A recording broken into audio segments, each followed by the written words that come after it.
Fugitive Red Eye, and one thing that I bet no one here knew is that I have some 1939 encyclopedias. So I thought it'd be good to get, the most current information available at my disposal. Some encyclopedias from 1939, so right at the start of World War II. I've completely and totally randomly selected Volume 5 and didn't have a particular thing in mind when I did this, and that's totally true. If not, then may I be struck by a flying ice cream truck and live. And if I'm not, let me be struck by a flying ice cream truck. And live! So let's arbitrarily flip to a page, yeah? Arbitrarily, of course, completely random. No thought was put into this whatsoever.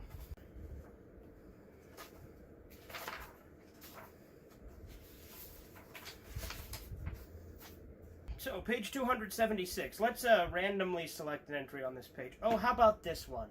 Hitler, Adolf, German Chancellor and Reichsführer, founder of the National Socialist movement in Germany, was born on April 20th, 1889, at Bnau on the Inn in Upper Austria.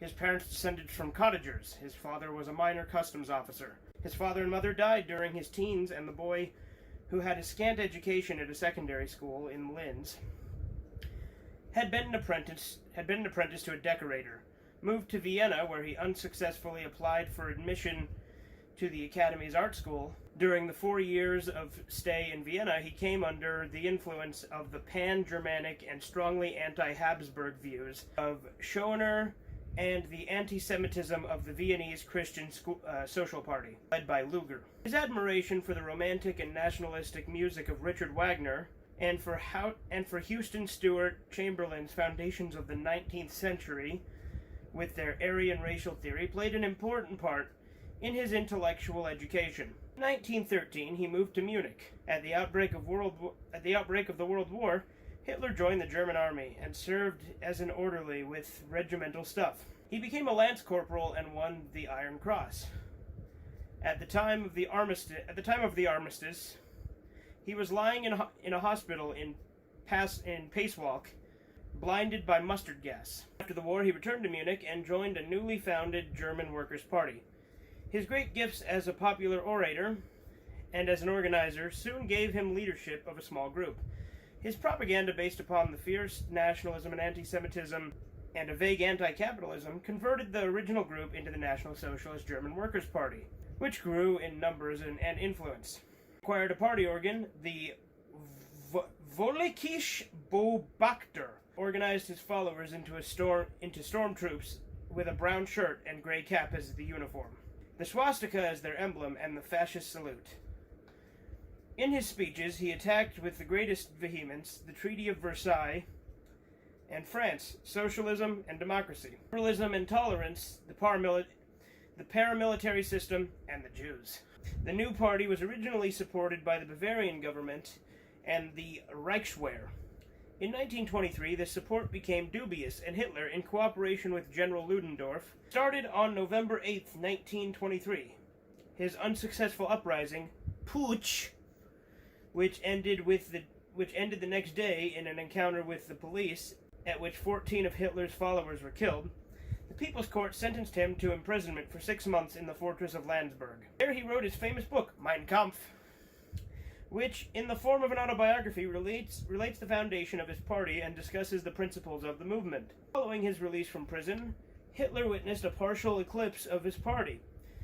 But after 1928, the death of Stresemann, the most capable Republican politician in Germany, the beginning economic crisis opened up new possibilities for Hitler's tireless propaganda. The elections of September 14th, 1930 brought his party a success which was even increased in the elections of July 31st, 1932.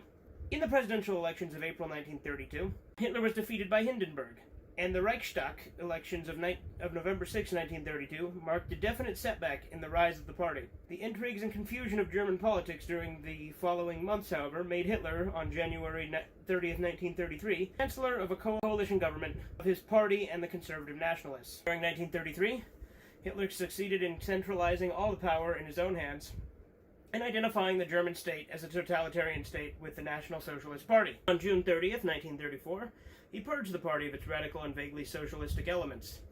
On August 2nd, 1934, upon the death of Hindenburg, Hitler combined the presidency with the chancellorship, assuming the title of Reichsfuhrer, a plebiscite confirming him in the office for life.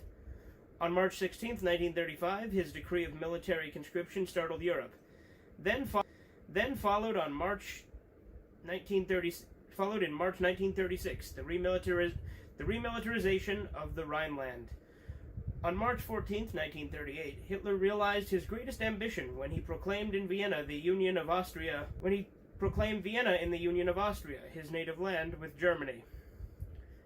In September 1938, by the threat of war, he accomplished the cessation of Germany of the southern German areas of Czechoslovakia.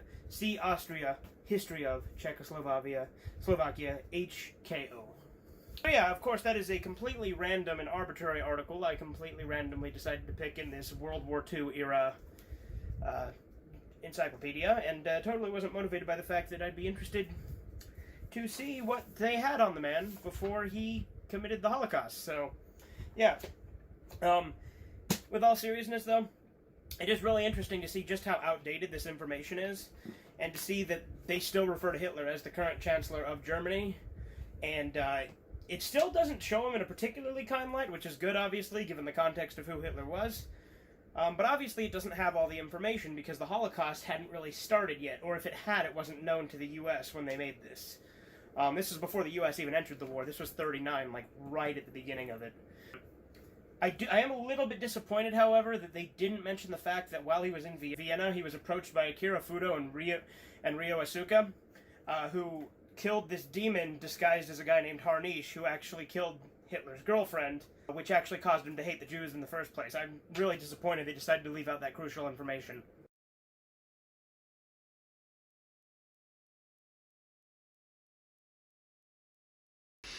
You must be real mad at me, honey. I'm a very, very bad Hitler. Show me a thing. Don't touch me. You've been late for your dinner every night this week. Ava, babe, please. I'm the Fuhrer.